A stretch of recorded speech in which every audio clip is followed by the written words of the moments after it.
হ্যাঁ, খুবই ভালো আর কি, ট্রাস্টের একটা শপ। আসসালামু আলাইকুম। স্যামসাং S20 FE, এটা আপনারা দেখেছিলেন আমাদের ভিডিওতে। এই যে ভাইয়া আমাদের আজকে এই প্রোডাক্টটা নিয়ে নিলেন। ভাই র্যান্ডমলি মার্কেটে আসলে ঘুরতেছিলেন তাই না?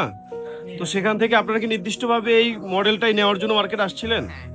তো সেখান থেকে এই মডেলটা কি আরো অন্যান্য দোকানে পেয়েছেন নাকি আমাদের কাছেই শুধু দেখছেন? অন্যান্য দোকানও পেয়েছি। তো সেখান থেকে আজকে রয়্যাল টেক থেকে এই প্রোডাক্টটা কেন নিলেন? ভালো প্রাইস দিয়েছেন এই জন্য। ভালো প্রাইস দিলাম।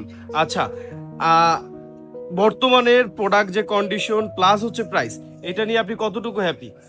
অনেক। আমাদের রয়্যাল টেকের পেজে অনেকেই আছেন ভিডিও দেখে একটু কনফিউশন, আসবো কিনা নিব কিনা, ট্রাস্ট করা যায় কিনা, তো তাদের উদ্দেশ্যে কি বলবেন? হ্যাঁ, খুবই ভালো আর কি, ট্রাস্টের একটা শপ। আচ্ছা, যদি আপনার বন্ধু বান্ধব আপনার হাত থেকে যখন এই ফোনটা দেখবে, তখন আপনাকে যখন জিজ্ঞাসা করবে যে এই ফোনটা কোথা থেকে পারচেস করেছেন, তখন কি রয়্যাল টেককে সাজেস্ট করা যাবে? হ্যাঁ। জি, ধন্যবাদ ভাইয়া, ভালো থাকবেন। আপনার জন্য শুভকামনা রইল, আর রয়্যাল টেকের জন্য দোয়া করবেন। ধন্যবাদ।